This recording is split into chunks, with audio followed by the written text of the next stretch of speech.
ನಮಸ್ಕಾರ ಸ್ನೇಹಿತರೆ, ಎಲ್ಲರಿಗೂ ಸ್ವಾಗತ. ಇಂದು ನಾವು ತಿಳಿದುಕೊಳ್ಳೋದು ಸಮುದ್ರ ಮಂಥನದ ಅದ್ಭುತ ಕಥೆ.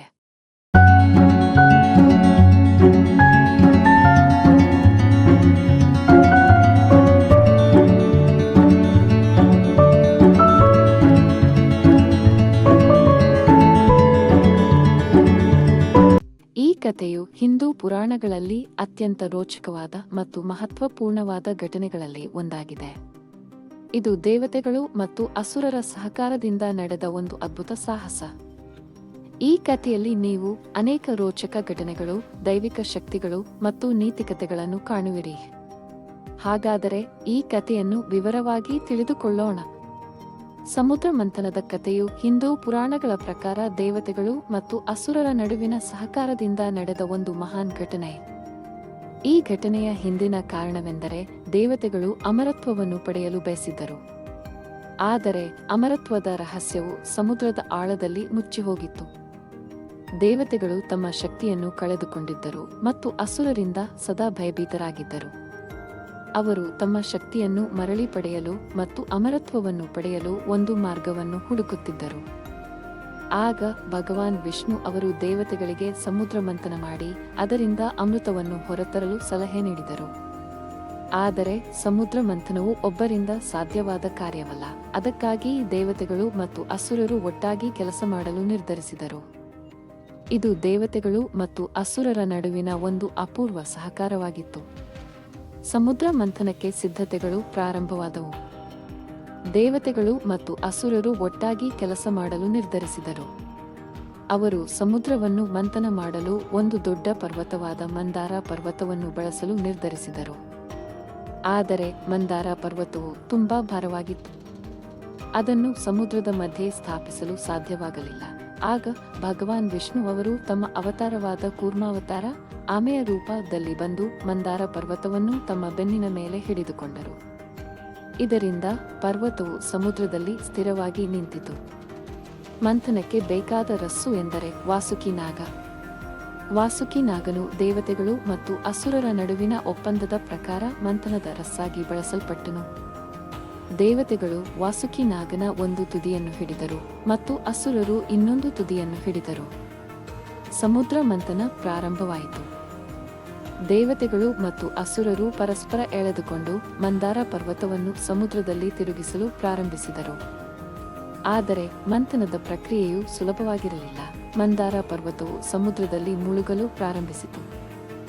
ಆಗ ಭಗವಾನ್ ವಿಷ್ಣು ಅವರು ಮತ್ತೆ ಹಸ್ತಕ್ಷೇಪ ಮಾಡಿ ಪರ್ವತವನ್ನು ಸ್ಥಿರಗೊಳಿಸಿದರು. ಮಂಥನದ ಸಮಯದಲ್ಲಿ ವಾಸುಕಿ ನಾಗನು ತುಂಬಾ ಬೇಸರಗೊಂಡನು. ಅವನು ತನ್ನ ವಿಷವನ್ನು ಉಗುಳಲು ಪ್ರಾರಂಭಿಸಿದನು. ಈ ವಿಷವು ಸಮುದ್ರದಲ್ಲಿ ಹರಡಿ ಸಮಗ್ರ ಬ್ರಹ್ಮಾಂಡವನ್ನು ನಾಶಪಡಿಸುವ ಸಾಧ್ಯತೆ ಇತ್ತು.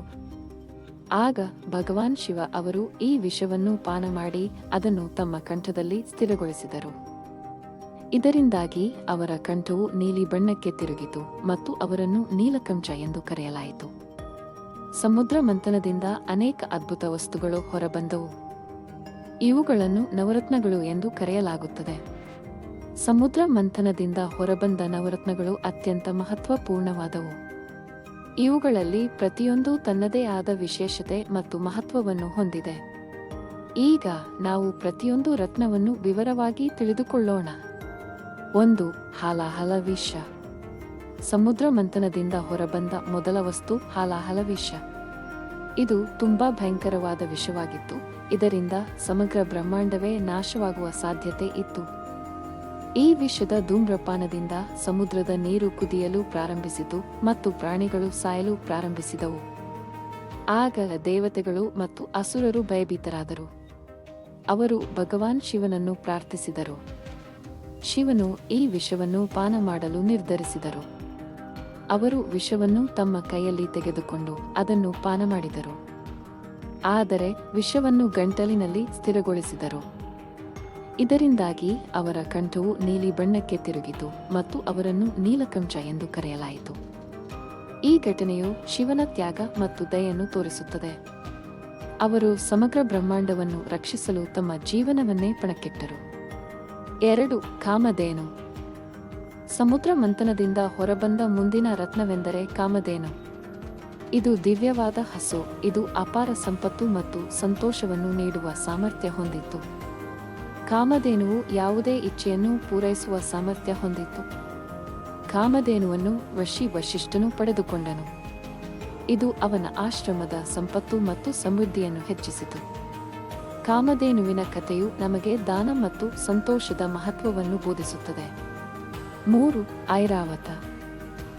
ಸಮುದ್ರ ಮಂಥನದಿಂದ ಹೊರಬಂದ ಮುಂದಿನ ರತ್ನವೆಂದರೆ ಐರಾವತ. ಇದು ಇಂದ್ರನ ಆನೆ. ಇದು ಸ್ವರ್ಗಲೋಕದ ಸೌಂದರ್ಯ ಮತ್ತು ಶಕ್ತಿಯನ್ನು ಹೆಚ್ಚಿಸಿತು. ಐರಾವತವು 7 ತಲೆಯ ಆನೆಯಾಗಿತ್ತು ಮತ್ತು ಇದು ಇಂದ್ರನ ವಾಹನವಾಗಿ ಬಳಕೆಯಾಯಿತು. ಐರಾವತವು ದೇವತೆಗಳಿಗೆ ಶಕ್ತಿ ಮತ್ತು ಸಮೃದ್ಧಿಯನ್ನು ನೀಡಿತು. ಇದು ಸ್ವರ್ಗಲೋಕದ ರಕ್ಷಣೆ ಮತ್ತು ಸೌಂದರ್ಯವನ್ನು ಹೆಚ್ಚಿಸಿತು. 4. ಉಚ್ಚೈಶ್ರವಸ್. ಸಮುದ್ರ ಮಂಥನದಿಂದ ಹೊರಬಂದ ಮುಂದಿನ ರತ್ನವೆಂದರೆ ಉಚ್ಚೈಶ್ರವಸ್. ಇದು 7 ತಲೆಯ ಕುದುರೆ. ಇದು ಅಸುರರಿಗೆ ಸೇರಿತು. ಉಚ್ಚೈಶ್ರವಸ್ ಅಸುರರ ಸಂಪತ್ತು ಮತ್ತು ಶಕ್ತಿಯನ್ನು ಹೆಚ್ಚಿಸಿತು. ಉಚ್ಚೈಶ್ರವಸ್ ಅನ್ನು ಅಸುರ ರಾಜ ಬಲಿ ಪಡೆದುಕೊಂಡನು. ಇದು ಅಸುರರ ಸಾಮ್ರಾಜ್ಯವನ್ನು ಹೆಚ್ಚಿಸಿತು. 5. ಲಕ್ಷ್ಮೀ ದೇವಿ. ಸಮುದ್ರ ಮಂಥನದಿಂದ ಹೊರಬಂದ ಮುಂದಿನ ರತ್ನವೆಂದರೆ ಲಕ್ಷ್ಮೀ ದೇವಿ. ಇವರು ಸಂಪತ್ತು ಮತ್ತು ಸಮೃದ್ಧಿಯ ದೇವತೆ. ಲಕ್ಷ್ಮೀ ದೇವಿಯು ಸಮುದ್ರದಿಂದ ಹೊರಬಂದು ಭಗವಾನ್ ವಿಷ್ಣುವನ್ನು ವರಿಸಿದರು. ಲಕ್ಷ್ಮೀ ದೇವಿಯು ದೇವತೆಗಳಿಗೆ ಸಂಪತ್ತು ಮತ್ತು ಸಮೃದ್ಧಿಯನ್ನು ನೀಡಿದರು. ಇವರ ಕಥೆಯು ನಮಗೆ ಧರ್ಮ ಮತ್ತು ಭಕ್ತಿಯ ಮಹತ್ವವನ್ನು ಬೋಧಿಸುತ್ತದೆ. 6. ಧನ್ವಂತರಿ. ಸಮುದ್ರ ಮಂಥನದಿಂದ ಹೊರಬಂದ ಮುಂದಿನ ರತ್ನವೆಂದರೆ ಧನ್ವಂತರಿ. ಇವರು ದಿವ್ಯ ವೈದ್ಯ. ಇವರು ಅಮೃತದ ಕಲಶವನ್ನು ಹಿಡಿದುಕೊಂಡು ಹೊರಬಂದರು. ಧನ್ವಂತರಿಯು ಆಯುರ್ವೇದದ ಪಿತಾಮಹನಾಗಿ ಪರಿಗಣಿಸಲ್ಪಟ್ಟಿದ್ದಾರೆ. ಧನ್ವಂತರಿಯು ದೇವತೆಗಳಿಗೆ ಆರೋಗ್ಯ ಮತ್ತು ದೀರ್ಘಾಯುಷ್ಯವನ್ನು ನೀಡಿದರು.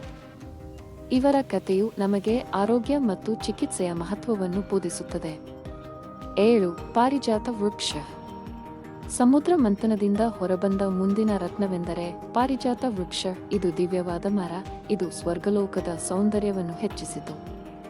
ಪಾರಿಜಾತ ವೃಕ್ಷವು ಸುವಾಸನೆ ಮತ್ತು ಸುಂದರ ಹೂವುಗಳನ್ನು ನೀಡಿತು. ಪಾರಿಜಾತ ವೃಕ್ಷವು ಸ್ವರ್ಗಲೋಕದ ಸೌಂದರ್ಯ ಮತ್ತು ಸಮೃದ್ಧಿಯನ್ನು ಹೆಚ್ಚಿಸಿತು. 8. ಅಪ್ಸರೆಯರು. ಸಮುದ್ರ ಮಂಥನದಿಂದ ಹೊರಬಂದ ಮುಂದಿನ ರತ್ನವೆಂದರೆ ಅಪ್ಸರೆಯರು. ಇವರು ದಿವ್ಯ ನರ್ತಕಿಯರು. ಇವರು ಸ್ವರ್ಗಲೋಕದ ಮನೋರಂಜನೆಯನ್ನು ಹೆಚ್ಚಿಸಿದರು. ಅಪ್ಸರೆಯರು ತುಂಬಾ ಸುಂದರವಾಗಿದ್ದರು ಮತ್ತು ಇವರು ದೇವತೆಗಳಿಗೆ ಮನೋರಂಜನೆಯನ್ನು ನೀಡಿದರು. ಅಪ್ಸರೆಯರ ಕಥೆಯು ನಮಗೆ ಕಲೆ ಮತ್ತು ಸಂಸ್ಕೃತಿಯ ಮಹತ್ವವನ್ನು ಬೋಧಿಸುತ್ತದೆ. 9. ಚಂದ್ರ. ಸಮುದ್ರ ಮಂಥನದಿಂದ ಹೊರಬಂದ ಮುಂದಿನ ರತ್ನವೆಂದರೆ ಚಂದ್ರ. ಚಂದ್ರನು ಸಮುದ್ರದಿಂದ ಹೊರಬಂದು ಭಗವಾನ್ ಶಿವನ ಕೇಶಗಳಲ್ಲಿ ಸ್ಥಾನ ಪಡೆದನು. ಚಂದ್ರನು ಸೌಂದರ್ಯ ಮತ್ತು ಶಾಂತಿಯ ಪ್ರತೀಕವಾಗಿದ್ದಾನೆ. ಚಂದ್ರನ ಕಥೆಯು ನಮಗೆ ಸೌಂದರ್ಯ ಮತ್ತು ಶಾಂತಿಯ ಮಹತ್ವವನ್ನು ಬೋಧಿಸುತ್ತದೆ. ಅಂತಿಮವಾಗಿ ಸಮುದ್ರ ಮಂಥನದಿಂದ ಅಮೃತ ಹೊರಬಂತು. ಅಮೃತವು ಅಮರತ್ವವನ್ನು ನೀಡುವ ಸಾಮರ್ಥ್ಯ ಹೊಂದಿತ್ತು. ಆದರೆ ಅಮೃತವನ್ನು ಹಂಚಿಕೊಳ್ಳುವ ಪ್ರಶ್ನೆಯಲ್ಲಿ ದೇವತೆಗಳು ಮತ್ತು ಅಸುರರ ನಡುವೆ ಘರ್ಷಣೆ ಪ್ರಾರಂಭವಾಯಿತು. ಆಗ ಭಗವಾನ್ ವಿಷ್ಣು ಅವರು ಮೋಹಿನಿ ಅವತಾರವನ್ನು ತಾಳಿ ಅಮೃತವನ್ನು ದೇವತೆಗಳಿಗೆ ಮಾತ್ರ ನೀಡಲು ಯೋಜನೆ ರೂಪಿಸಿದರು. ಅಸುರರು ಮೋಹಿನಿಯ ಮೋಹಕ ರೂಪದಿಂದ ಮರುಳಾಗಿ ಅಮೃತವನ್ನು ದೇವತೆಗಳು ಮಾತ್ರ ಪಡೆದುಕೊಂಡರು. ಸ್ನೇಹಿತರೆ, ಇದು ಸಮುದ್ರ ಮಂಥನದ ಅದ್ಭುತ ಕಥೆ. ಈ ಕಥೆಯು ನಮಗೆ ಸಹಕಾರ, ತ್ಯಾಗ ಮತ್ತು ಧರ್ಮದ ಮಹತ್ವವನ್ನು ಬೋಧಿಸುತ್ತದೆ.